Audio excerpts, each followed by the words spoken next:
Rob Dauster here. I got Jeff Goodman with me. Hell no. John Fink. Are we still live? Field of 68 till I die. I'm sorry, man. I blacked out. Randolph, Childress. DJ Khaled, you know the big DJ Khaled guy? Hands thrown up and in. Goodman needs to be fired all the time. Josh Pastner. You're going to beat people straight up.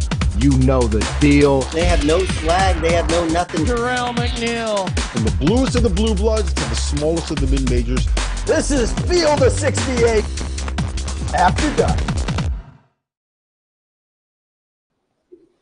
Welcome to the Thursday evening edition of the Field of 68 After Dark. We are live from Madison Square Garden. I got Randolph Childress with me, and I got the Big East legend himself, Jerel McNeal, who was honored here in the second half for being a legend at Marquette. I didn't know you were all conference all 4 years. They really hyped you up there just a little bit. It was a very nice intro, wasn't it? We got one of your former teammates over here. Go over here, Dwight. You got to help us out here. Yeah, come on. You got to help us out here. Because one of the things that we got to Did you write that? Did you write the opening? He wrote. You wrote that? I didn't. I wish I could make myself sound that good. I wish I could. So we have a lot to talk about today. It was a wild day of college basketball. We had action on the bubble. We had action in the Big Ten. We had action in the Big 12. The Mountain West is still going on right now. You know, guys know how much I love the Mountain West. But the center of the action was right here in Madison Square Garden in the Big East Tournament, and Marquette ended the night with one of the best Big East Tournament games that I've been to, 71-65 in overtime. We all thought we got a buzzer beater out of it, right? We all thought we got a buzzer beater. Cam Jones came off of a little back screen over here. Oso Ighodaro hits him with a little bounce pass, and it looks like he got it off. Everybody goes nuts. Then we go to the review, and we stand here for about 5 minutes, and finally they ruled it, saying that it did not come off his fingertips in time. Jerel, you got the win, though, 71-65. Talk to me about your Golden Eagles. Talk to me about what just happened here. Man, what a way to end the night here in the Madison Square Garden in the world's most famous arena. Like you said, it was just an awesome ending. First off, I'll say major shout out to Shaka. The end of game play calling was impressive. I liked the long pass down court and then using that last time out. And then just, kind of like the blast action that they ran at the end, getting that last look for Cam was it was a really good draw up, and he was able to look like he got it off his hand at time. You know what bothers me though is why do they cut off the replay in the arena? Exactly why they didn't you yelling? You know what I mean? Yeah, and I was all in at that point over there. So I'm just glad no cameras or anything caught me. But man, what a way to end the night. Just another gutsy performance from the guys. I thought Joplin was huge in the overtime. Cam continues to, and it's a revenge tour because there's no way in hell you could tell me that kid doesn't make any that's crazy. All conference that's crazy. team. We'll talk about that in a second. Absolutely. That's crazy. Dwight, one of the reasons why they don't put the replays on the big scoreboard is because crazy Marquette fans like Jerel over here. I got a couple of videos of him watching the game, reacting to the game. First and foremost, was it kind of annoying sitting next to him, having to watch this game with him going crazy like that, or are you used to it by now? Nah, I'm used to it. We always bring that fire when it comes to watching our club go out there and compete. So, one of the biggest stages in college basketball is the Big East Tournament. So, it's just the right time, right place for us to turn up a little bit, in the city. So they just turned the lights out on us here on the court. We'll see if they come back on. We'll see if we can fix the video here in a second. But RC, Marquette getting this win. What does it say to you about this group, this team, these players, that they can come out here and do this when they don't have their leader? They're missing their All-American. They're missing All-American. They're missing their leader. And for them to come out and just continue to win and not miss a beat is impressive. I mean, I don't know how do you not be impressed with this team. You knew they'd fight. You knew they'd compete. You wondered where the scoring would come from. I think at moments we've seen Cam Jones put his team on his back and carry him, and he was big tonight. But just other guys stepping up, Joplin in overtime, just everybody having their moments. You saw me talking with Ighodaro saying, hey, make him a score, and he hits the winning basket to clinch the game. So big props to Marquette, man. They just figure out ways, and that's just what you expect from a Shaka Smart team. Absolutely, and I think he's RC spot on. Oso struggled tonight. I think he had 2 points lead going into the last he struggled. Yeah. And how about the confidence in Shaka though? Because that was a play design, a little misdirection, some fake handoffs. Like he was that play was drawn up for him to try to go at Dixon 1-on-1, and he was able to get a big one to go in late for him too, man. So just a gutsy performance overall, man. This team is so fun to watch, and I saw Tyler Kolek with with ankle socks on. So He wanted to be out there, huh? I think that was a good sign. Yeah. I think that he had on no shows tonight on the bench. I think it was a good sign for possibly tomorrow. How bad did he want to be out there? You could tell. I mean, in this time of the year, you never want to be off on the side of the floor while your team's out there competing. So I think he probably itching. You know, I guess we see what it looks like the rest of the tournament if he decides to make a little showing before we get to the big tournament. You know, so looking forward to seeing if he gets back out there. But they're very gutsy performing by the team tonight. What do you guys think of Shaka and what he's done for this program over the course of like the last, what has it been here, 3 years now, 4 years? Yeah, I mean, I can't speak enough to it. Just even as a fan and at times being an alum, you feel a little bit too connected to the program, even though you have it. You're an alum. You know, I mean, I know what I'm saying. As you feel that way sometimes, like, you know, I might be a little bit too connected, but it's been fun, man, just seeing him reignite, you know, the basketball program, the fan base, and you know, college basketball is such a special thing, man. What fit is everything. That's man, it. He fits it. Could it be I don't think there is a better fit right now, man. And it's just been fun to watch, man. He's been great with all us former players. He reached out to us right away after he got the job and just started building those bridges and, you know what I mean, just making those connections with us, man. So, I mean, I love being around him. I love watching those guys play. And it's just, you know, it's fun to follow and watch. And, you know, it makes you proud as a former Golden Eagle, too. So. Yeah, for sure. I love Shaka. You know, I've loved him back since when he was, you know, way earlier before Texas at VCU. You know, at those days when he was grinding and coming up. So when we hired him here, you know, after the lulls, you know, with the last coaching staff and everything, I think that it was the right person to put into place to kind of ignite that passion. You know, he's from the city of Milwaukee too, so that's definitely helped from him having a little bit. Madison. Sorry, from the state. Wisconsin, you know, so Wisconsin guy, so he kind of has that, you know, ties to the state and kind of knows a little bit about the history. So I think that, you know, with him stepping in the way he has, it's just sky's the limit with the program from here going forward, and we're excited to see what they can do this year. All right, let's flip it. Let's talk about the Villanova angle of this. They pretty much had to get this win to be able to be in. The last time that there was a 15-loss team that got an at-large bid to the NCAA Tournament, RC, was 2019. It was Florida. They were 19-15. Can this Villanova team get in? Was this the end of it? I think this is it. I don't think they had enough. To be 19-15, I think the conference, if this was the Big East from last year, I think that might be enough for them to get in.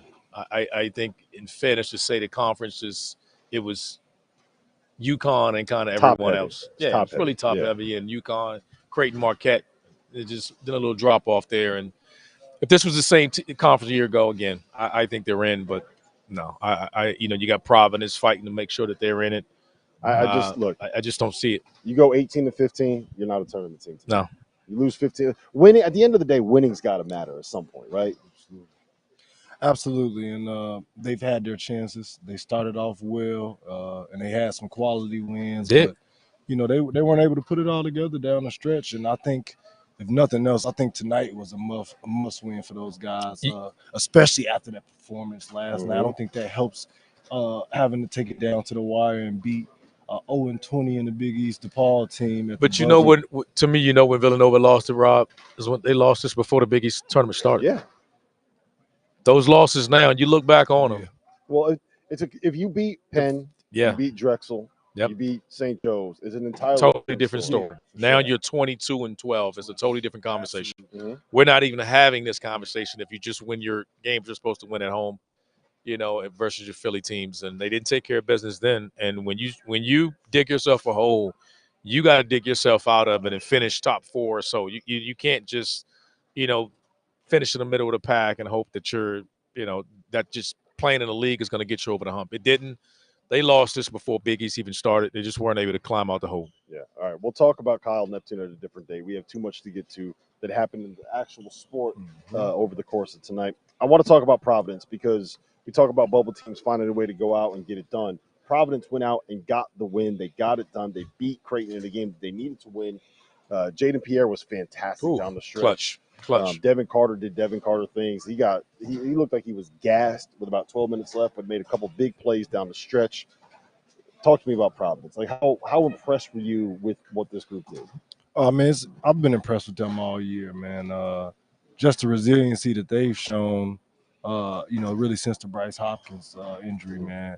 And, it's been a lot of talk about Devin Carter winning Player of the Year and them finishing, 7th in the conference, I think. A lot of people may or may not agree with that, but if you've watched that kid play, and just as far as a talent standpoint, even a production standpoint, but beyond that, what he means to that team, if that guy suiting up in their uniform every night, Providence has a chance. You know what I mean? Without him, they don't have a chance. That guy's on the floor and he's active and he's playing. They have a chance, man. And tonight was another typical kind of Providence game. It was a gutted out victory. I don't think either one of the teams shot it great.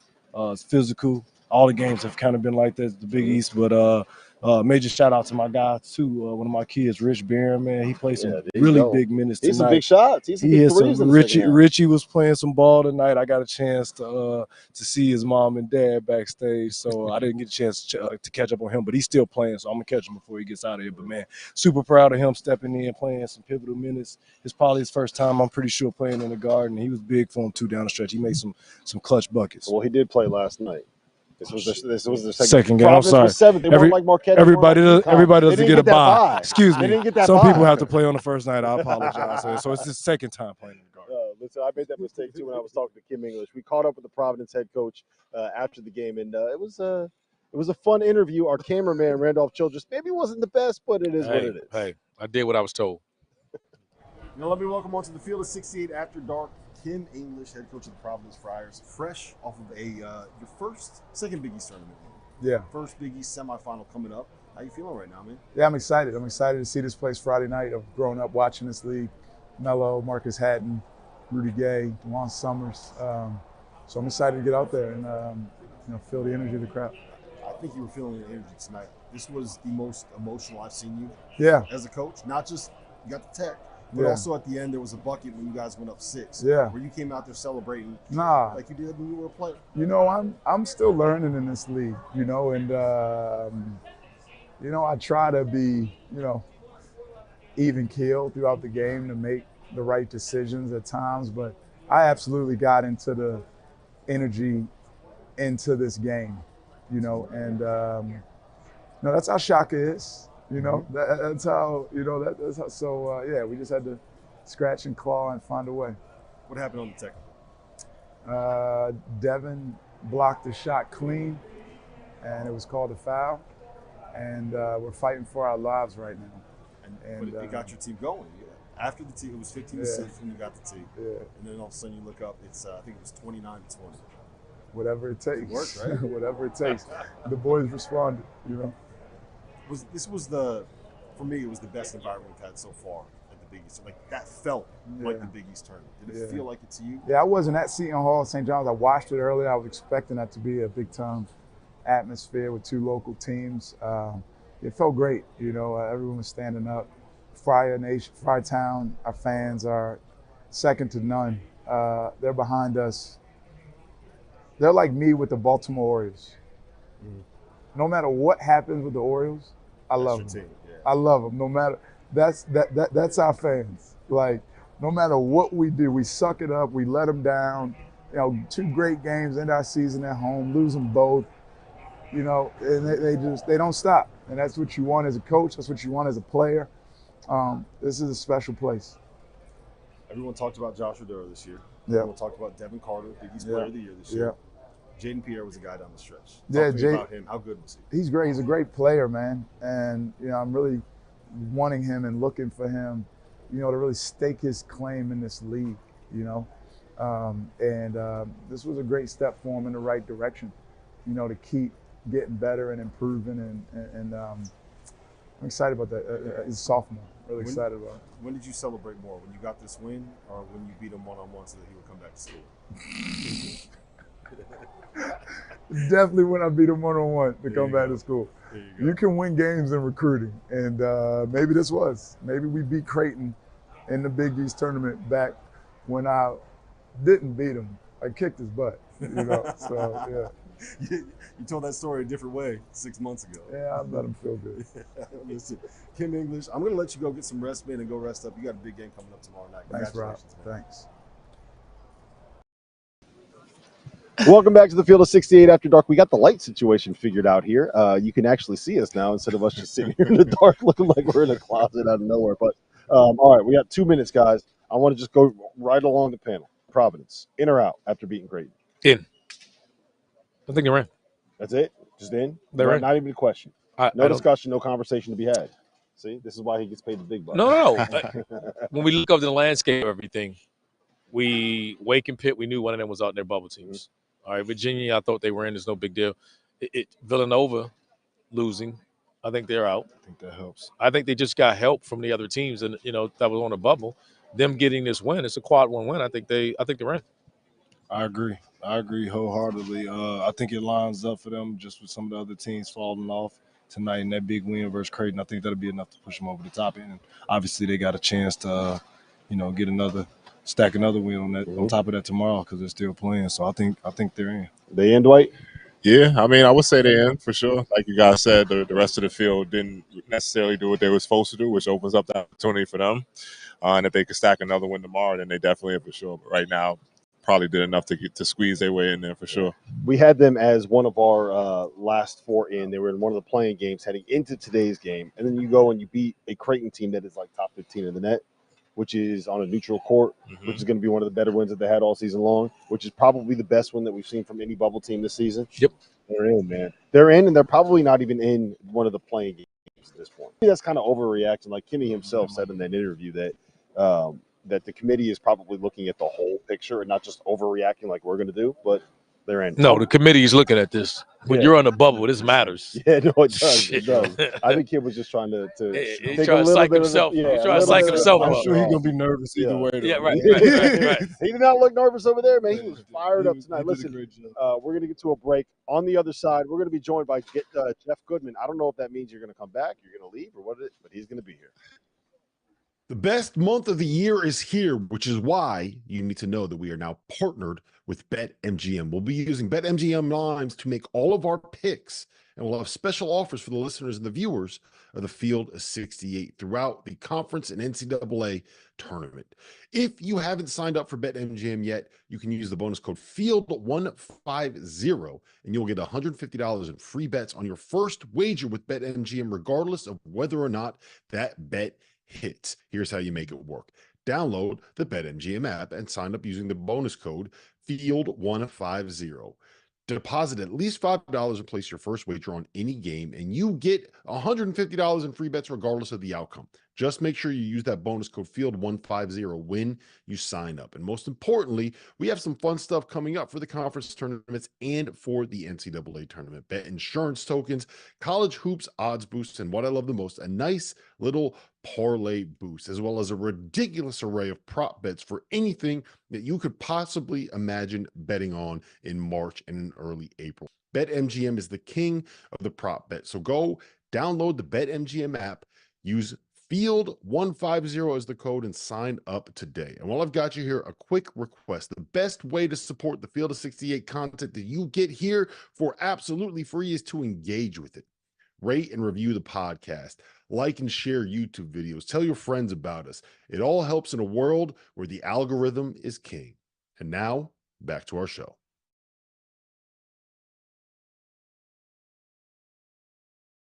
Yeah.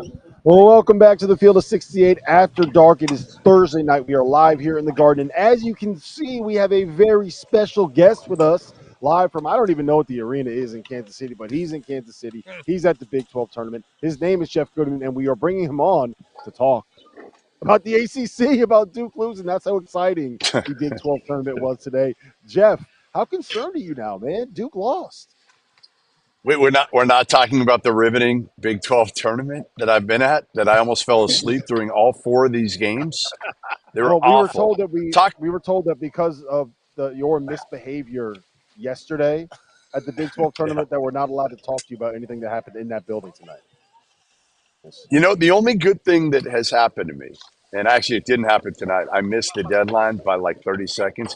There's a kid that has beers, a table at the end of the media room, and he gave me beers last night, and I had 2 of them. I went double-fisted on the show last night. Tonight, he told me they closed at 11:30, and I walked back. Scott Drew wouldn't let me go, So I didn't get back till 11:31. So I missed them. So instead, I am drinking a sun-kissed berry lemonade, boys. So cheers.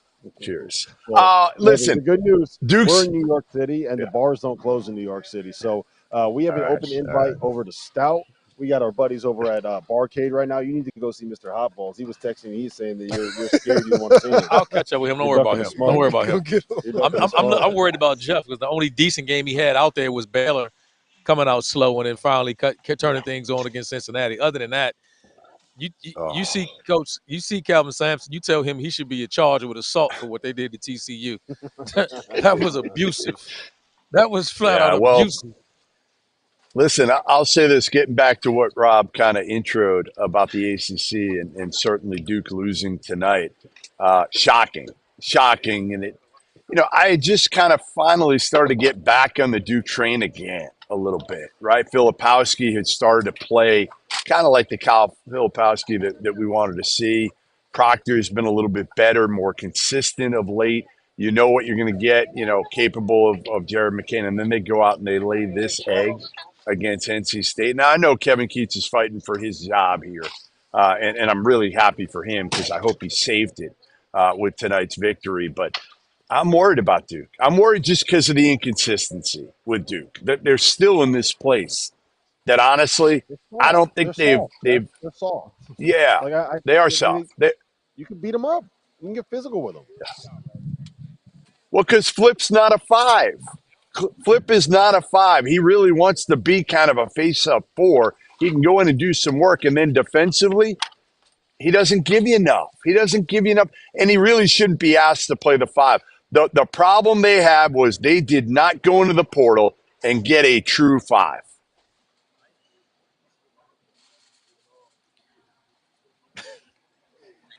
My concern with them is they're a different team, right? Defensively, they're not the pressure athletic team. We know they don't have Lively there. I think the biggest concern that they have is their inability to develop a bench all year long. So if in that starting group, if a guy is struggling or isn't playing well, there's no one to help come. Now, they need Caleb Foster back. Mm-hmm. So if Caleb Foster comes back now, that gives you some ability to change things. And I think you told me he was their best freshman guard back in November in Champions. You were the one, or was that Dauster and you? I think it was all of you. One game. No, but you're right. What's today's date? Because he was their best guard, I thought, at getting to the rim, and I still would change that. I think Jared McCain is a hell of a shooter, but putting pressure on the rim, I think Caleb Foster is better than him at doing that. And another ball handling decision maker. If you bring him back now, you have the option of bringing, is it Tyrese Proctor off the bench, who was playing well in that role, or having some production. Tonight, look at tonight. They didn't get a single point from the bench. And if you want to make a deep run in March, you're going to have to get some type of bench production. And they don't have that right now. And they're freshmen. They're playing Powell. They started to play Stewart. They couldn't get it done tonight. Ryan Young's never been that guy to give you points. Blake's is coming off. He's more of a defender. They need to get Caleb Foster back if they want to have any shot at making a run in March. Do they have a shot? I don't like the looks of it right now. I think they're kind of trending in the wrong direction. And sort of like RC just spoke to, it's too many unanswered questions when they have an off night or one of those guys don't show up offensively. They don't have that defense that they usually have. We're going to get into you, pick you up 94 feet, and still get stops even when we're not shooting the ball great. So I don't like the way they're trending right now. I think they might get picked off early. It might happen. They're better defensively than but we expect them to be the pressure team, and they're just not. This isn't the athletic. They overwhelm me with athletic team. They're in the gaps, kind of stay between you and the basket, and then make you take a contested shot. They rebound it. So percentage-wise, they're okay. They just can't generate offense because of that. That's the difference. They're going to make you take a tough shot as opposed to turning you over, and scoring out of it. That was a big part of their team pass. My biggest thing with them is just I think that you can get physical with them and beat them up a little bit. And they're small. They're not going to push you back. And they don't really have. Goodman hit the nail on the head. They don't really have a 5. They don't really have that rim protector. They're trying to figure out, can they use Mark Mitchell there? Can they use Filipowski there? And it hasn't really worked. And to be frank, I think Shire has done a pretty good job getting a team that is kind of a flawed roster No, it is. to the point where, like, we were legitimately last week talking about them having a chance to make a run to the Final Four. And I wouldn't totally put that out of the question because I think that they do have two game changers, right? Yeah. And sometimes when you get into March, all you need is a couple guys that could find a way to make a run. Hey, you want to see something real funny? Let's do it. Hey, watch this. You know whose season ended today? Deeks. That was a rough one, man. That was a rough one, RC. Hey, man, we got so I'm much pretty Biggie sure. Fat Wait. I'm pretty sure their season. Hey, their season ended when they lost to Georgia Tech at home. Pretty much. That's when it ended. Hey, we're in the garden, man. I don't even want to talk about that. Why are we talking about that?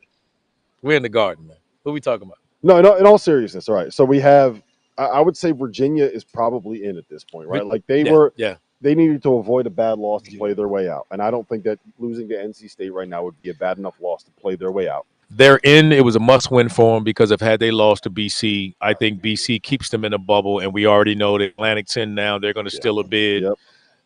There's going to be some team Providence is going to be off that bubble kind of going in. You don't want to be that team sliding your way into Dayton playing a dangerous game. This win solidifies it. Virginia, I don't think has anything to worry about. I agree. It would have been disastrous if they dropped this one tonight. It was close though. It was very close. We went to overtime, right? yeah. I was about to say it was obviously a Virginia style ugly kind of game, but they were able to pull it out and they're still playing. So right now I think they're safe. So. Yeah, the thing about the ACC right now, Jeff, is that if you look at the way that we can bring the bracket up here again, if you look at the bracket, there are still two teams left in this tournament that are going to need an automatic bid to be able to get in.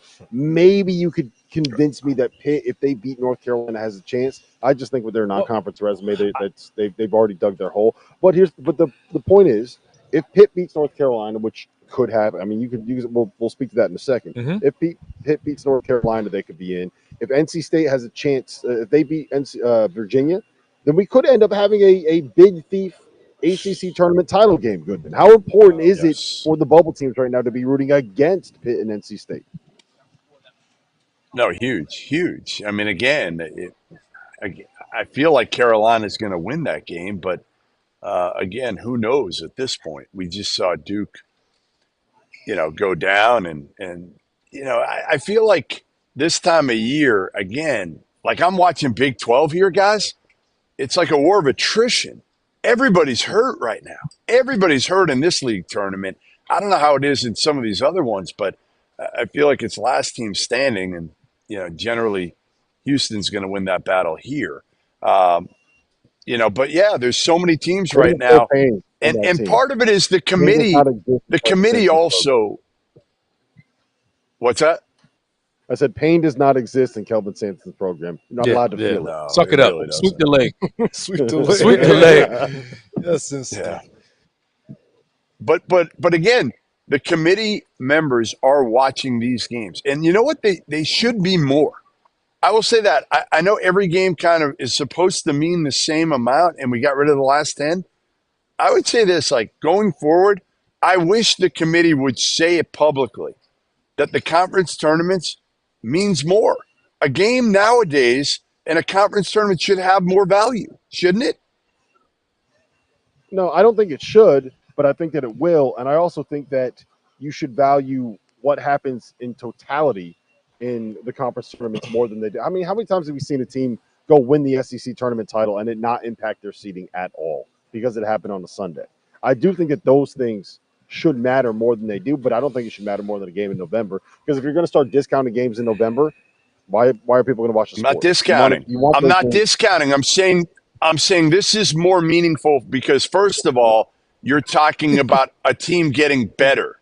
A team can get better over the course of the year. And then you're adding, to me, even more importance with a conference tournament. Like, why shouldn't it? You have so much on the line right now. You have the conference tournament, plus then you have obviously the impact when it comes to the bracket and Selection Sunday just a few days away. I don't know. I just feel like it should be more. It should. I mean, I think recency bias helps. It matters because it's a split. You take even we just talked about ACC. You take the Wake and Pitt game. All right, that's the third game of the year. Two teams on the bubble. Third game, whichever one of you lose, it splits. It matters. You keep saying Wake was on the bubble like they were on the bubble, like they didn't already play their way out. Hey man, they was on the bubble. Man. I don't want to talk about it. Let's go to keep it. It's a big ass bubble for RC. hey. Everybody's to each his own. Everybody's on the bubble. You should have heard him before. We were talking about. He was like Georgetown played their way off the bubble with their loss last night to Providence. Yeah, DePaul played their way off the bubble with the loss to Villanova. Listen, speaking of DePaul, we have some news with DePaul that we're going to have to discuss here in just a second. The reason we have Jeff Goodman on is to talk about some of these coaching changes. There's been some movement. Randolph. Jerel, we got to ask Jeff some tough questions, man. Be ready, Jeff. Get your answers ready, Jeff. We got a new head coach in the Big East. Oh, I'm ready. I'm ready. Let's go. An opening in the Big 12, and an opening in, well, technically the ACC now because the Pac-12 is dead. That's Stanford. That's coming up next.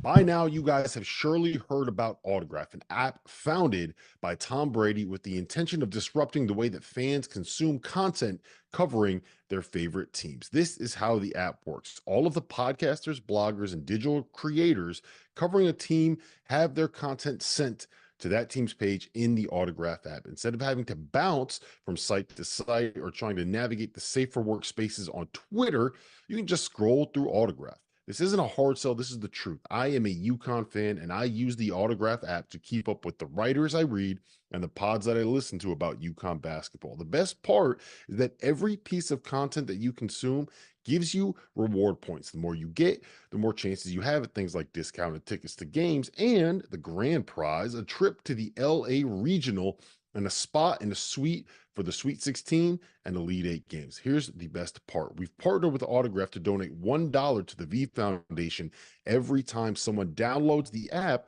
using the code F68, with a minimum of $2,500 getting donated. The app is free. So download, use the code F68, help us raise a little bit of money for cancer research, and give Autograph a try. I promise you it will be worth it. And while we're here, a quick reminder, make sure that you subscribe to the Daily. We have new landing pages with deep dives into each coaching change, as well as a tracker that provides scouting reports on the transfers that have entered the portal that you are going to want to know about. Hit the link below to subscribe.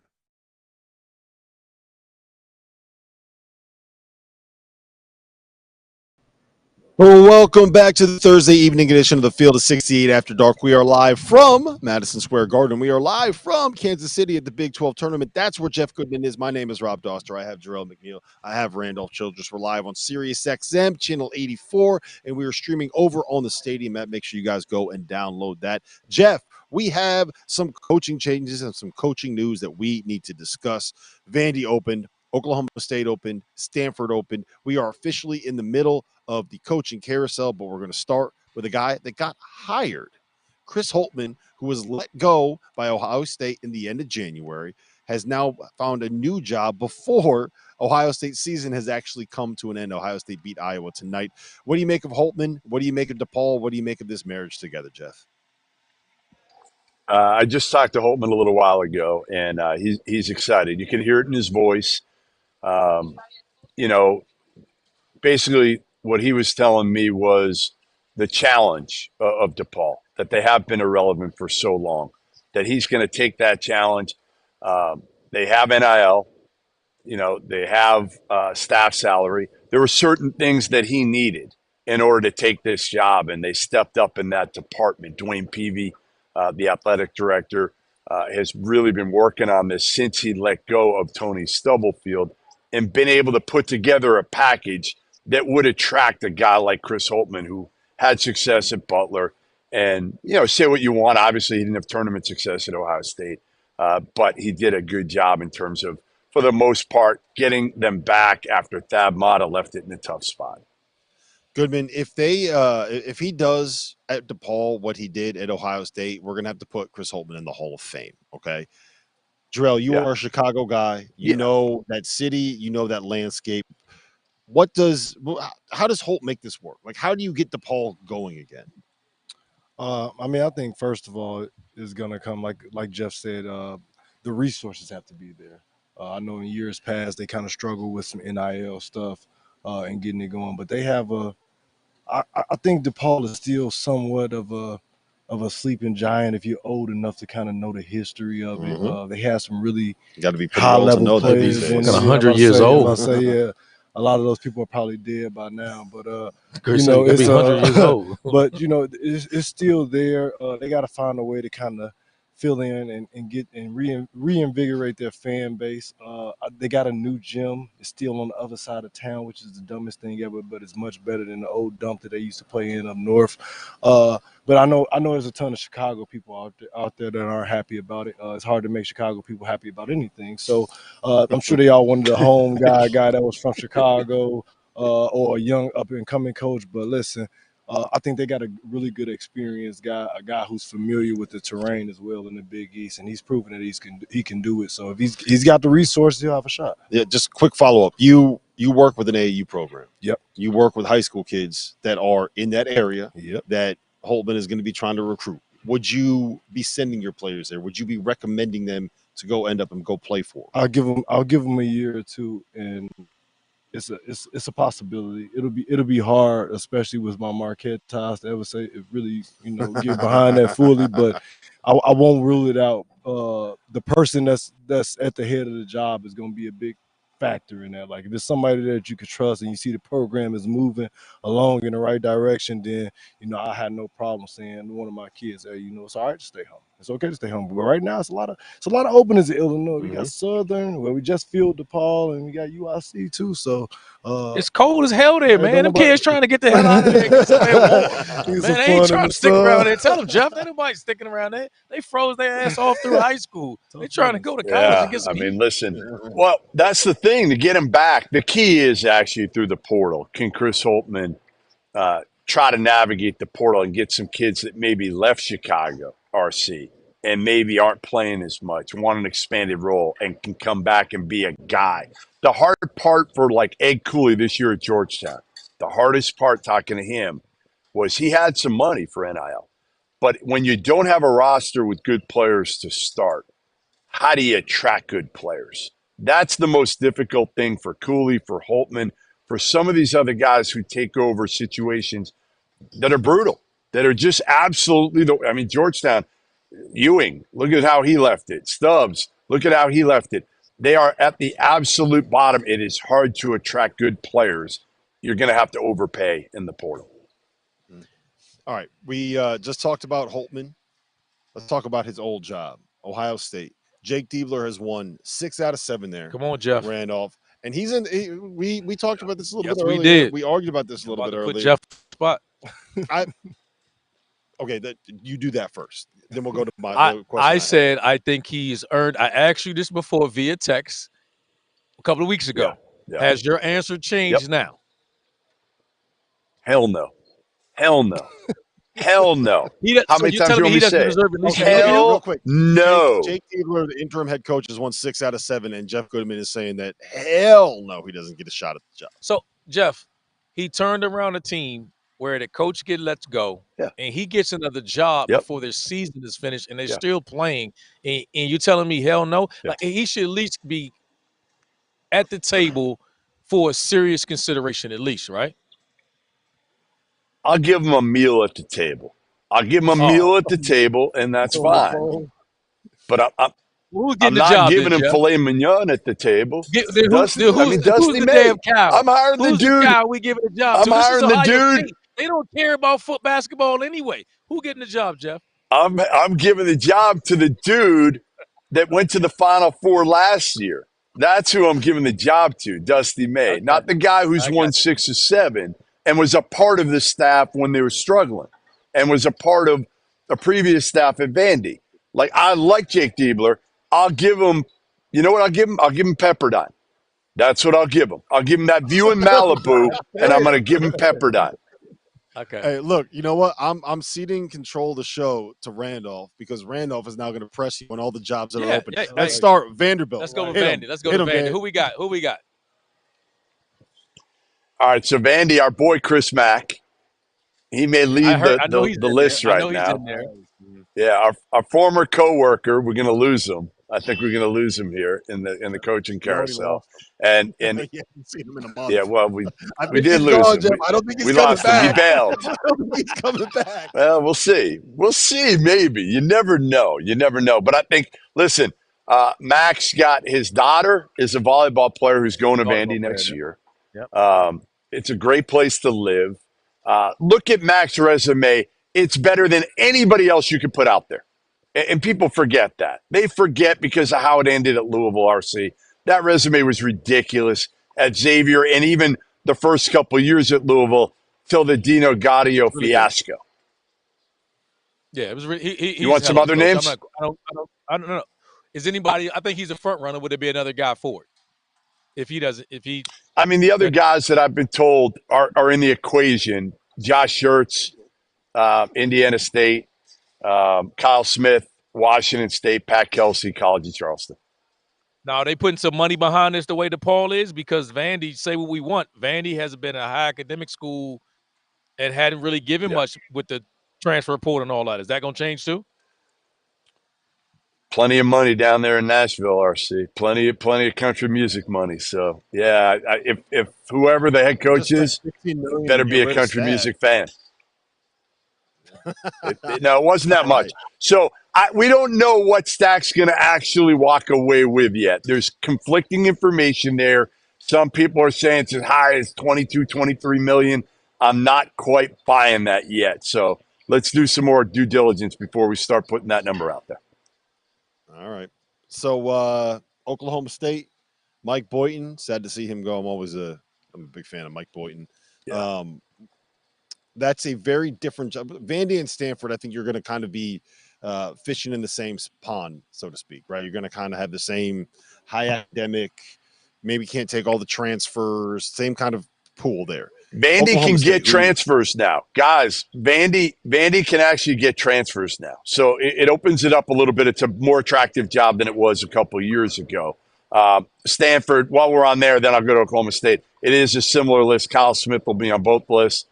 But I think, you're probably talking Russell, Turner, Mitch Henderson on Stanford's list a little bit. Russ Turner was at Stanford before as an assistant. Can we get James Jones on there? Yeah, he should be. He should be, and maybe he gets in the mix as well because he's done a hell of a job at Yale. Oklahoma State, it's still a little early here. Harder to get good information right now. I would anticipate, again, are they going to pay enough to get a big boy? A lot of people think Buzz Williams could try to get that, could try to get out of Texas A&M. Now, they had a big win today. That probably puts him maybe on the right side of the NCAA tournament bubble. We'll see. He's gone once so far in his tenure. Jerel's looking at me over there. He's giving me the evil eye. It's about the right side of the bubble for Texas A&M. We'll talk about that. Jeff, I want to ask you one guy I'm a huge fan of that I want to know why a bigger school would come after, and that's Amir Abdul-Rahim. Yeah, I think he could be in the mix, but the problem with Amir is obviously down south is probably where he's going to be stronger. Oklahoma State. Now, again, you can go out of region now a whole lot easier with the portal. You can. Well, I think you're looking at Vandy and saying maybe, but it's more probably an academic school. Mac was at Wake, which we know had an academic component to it. Probably fits a little bit different than where Amir's been. And Amir's done it again. 1 year at South Florida at this point compared to Mac, who's done it a long period of time at Vandy. Oklahoma State should look at Amir. They should. I think that is a spot that they're not going to get a guy necessarily that's a Midwest guy. I would think, again, a Buzz will try, maybe a Pat Kelsey, a Bryce Drew, Preston Stradlin at Morehead State, Josh Schertz, Darian. Listen, Darian DeVries is somebody that needs more love. What he's done, gone to 3 tournaments now, at Drake. Why he's not getting more is beyond me. I think he'll be in the mix at Oklahoma State. Here's a name that I like, guys.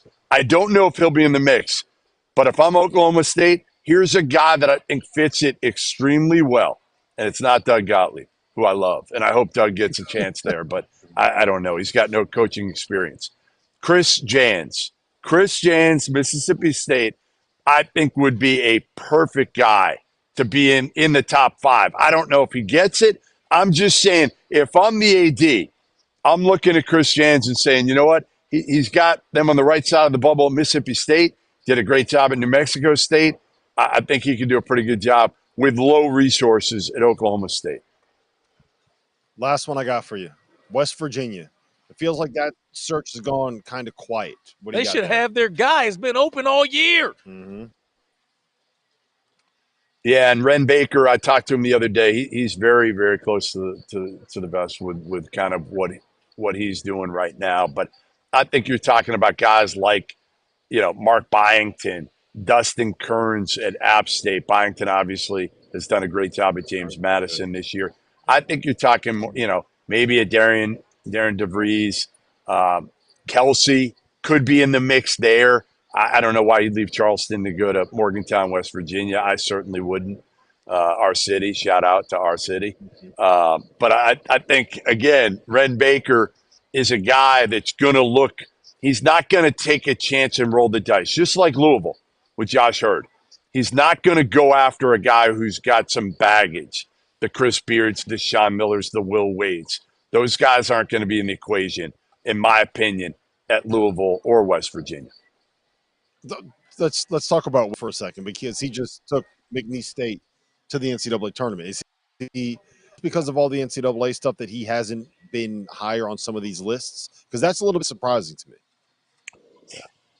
Yeah, I mean, again, Louisville, not going to happen. The Louisville AD, you got to remember, came from Villanova. He watched Jay Wright. Like, he wants culture. He wants culture and a different type of culture than we're talking. Will Wade, if I'm Oklahoma State, if I'm West Virginia, I would hire him. But I don't think they will. And ultimately, that's what it comes down to. It might take one more year for Will Wade. And I've talked to Will Wade about this. He's happy at McNeese for another year. His buyout's low. You can get him now. But I'm telling you, he's not in a rush to get out of there right now. He's fine with doing another year or two for Heath Schroyer, the AD at McNeese. Yeah, he seems very confident about what he has coming back and what he's going to be able to do in the portal this year.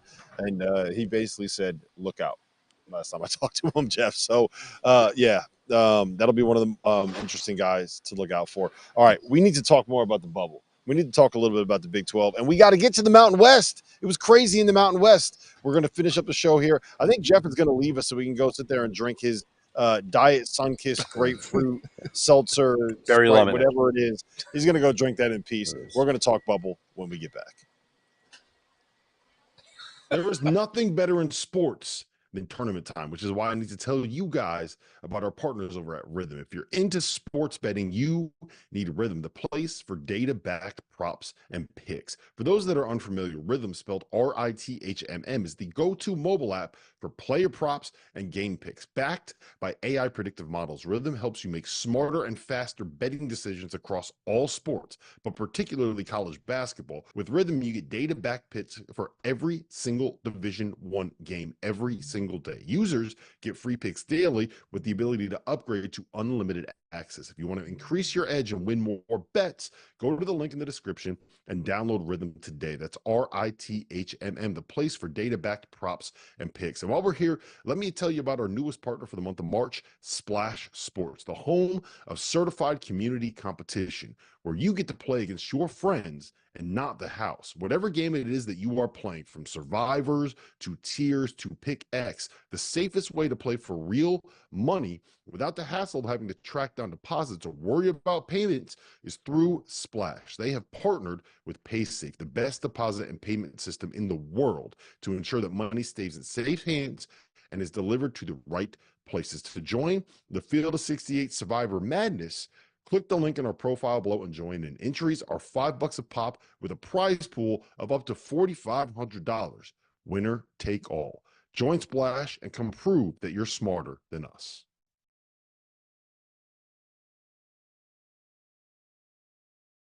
Well, welcome back to the Thursday evening edition of the Field of 68 After Dark, live from Madison Square Garden. We finally got rid of that guy out in Kansas City, that Big 12 homer that didn't talk about one Big 12 game the entire time that he was on.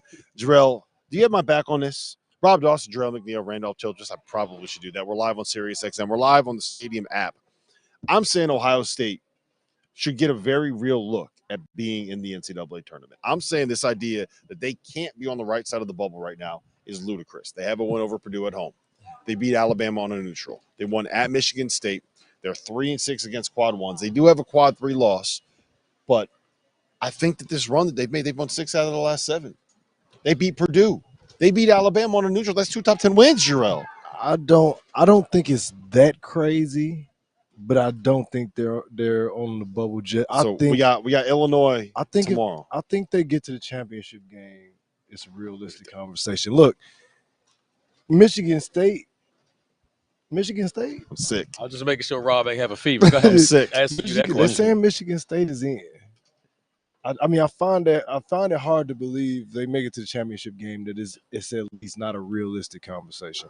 Obviously, they're probably going to need some help from some other teams and some other things to kind of break their way with some of these other conference tournaments. But I mean, they've played well of late, but they were very unimpressive throughout the course of the season, especially around the middle third of the season. So, dude, I don't think you're completely crazy, Rob. I'll say that. Beat Illinois.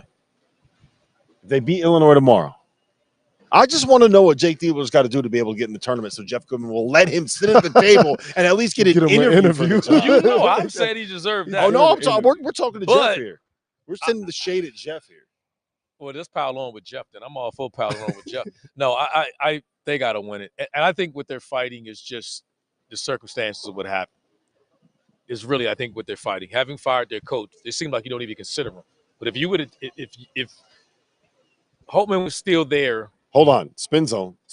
Go ahead. Spin zone. So if we got to evaluate what a team is if after an injury, right?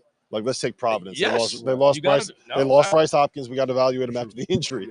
Don't we have to evaluate Ohio State after Holtman's gone? Now they're 6-1. I don't even know why anybody has said that, right? I don't know why anybody said that. Like, to me, a top 10 team. You go off of what was done and what they've done all year long. See, now he's changing it up. No, I'm saying now for me. he's switching it up on us. But per your analogy, I agree. But all right, they just got so much. One more they got question so far for to you. go, man. One more question for you. Can't. If it was anyone other than me that would have said, "Is Ohio State in?" Would you have agreed with him? No. Are you just arguing with me? No, argue with me. For me, you this before. I've said now. You know, I've been advocating. I've said he deserved an interview. I think it says something, and we've seen it this year. We've seen it at Charlotte when there's been change, and then you put an interim guy in there, and they respond. Something is, and I say this: how can that particular situation happen? And this is nothing against Chris Holtman because I advocated for him earlier in the year before the change was made, and rightfully, right or wrong, the change was made. But this team has responded. Absolutely.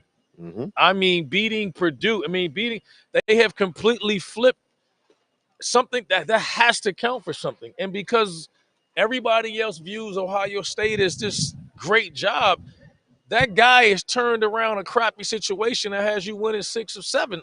You have to strongly consider giving him this job. Now, you interview him for it and you do all that if you feel the desire to need, or do you feel like you got to go out and get somebody else, just a sexier name to win the press conference? Like, that man has shown you live experience on the job, difficult situations from the jump, and won 6 of the last 7 and playing them to what?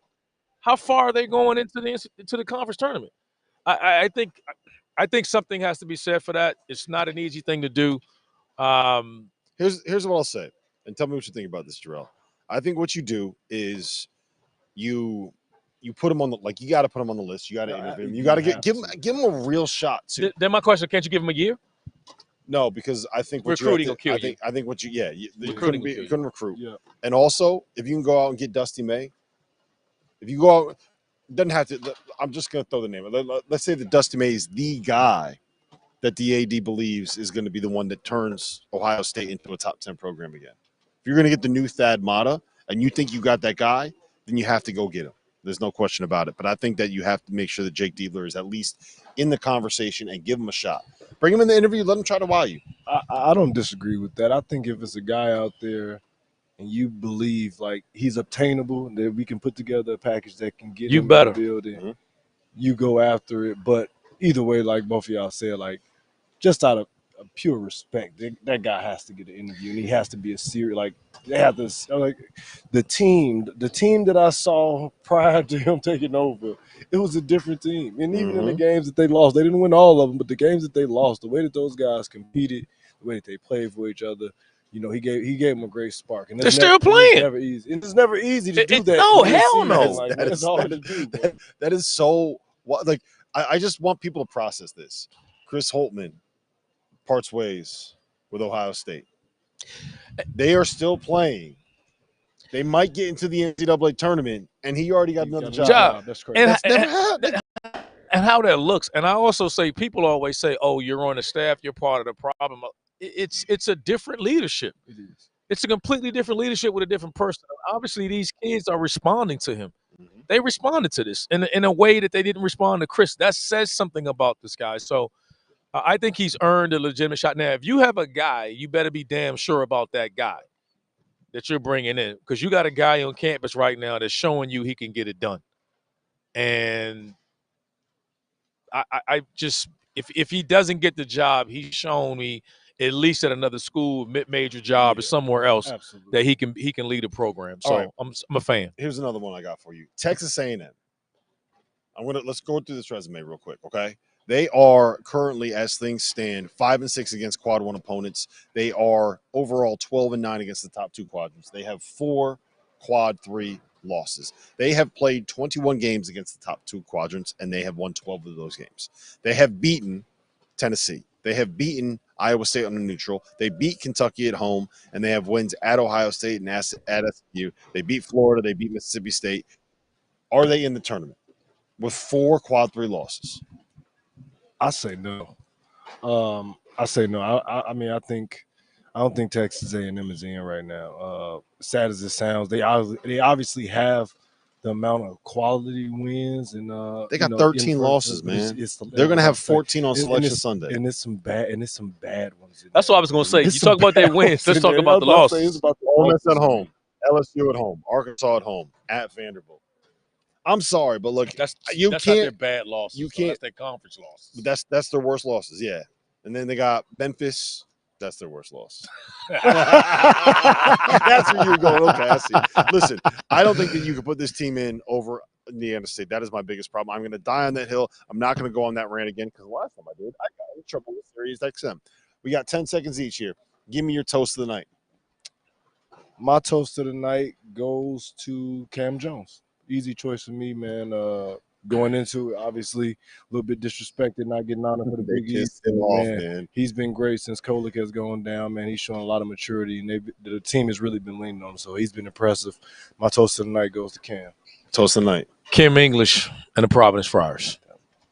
Just what he did to get himself going, man. Willed his team in, got the tech, got his team going. They're playing themselves in it. Celebrated like a walk-on, too. Did. Celebrated like a walk-on. The greatest and your Orioles still suck.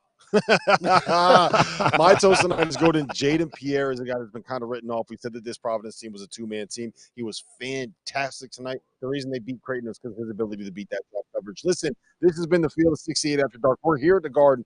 No place that you would rather be than here with us every night talking about Conference Tournament Week.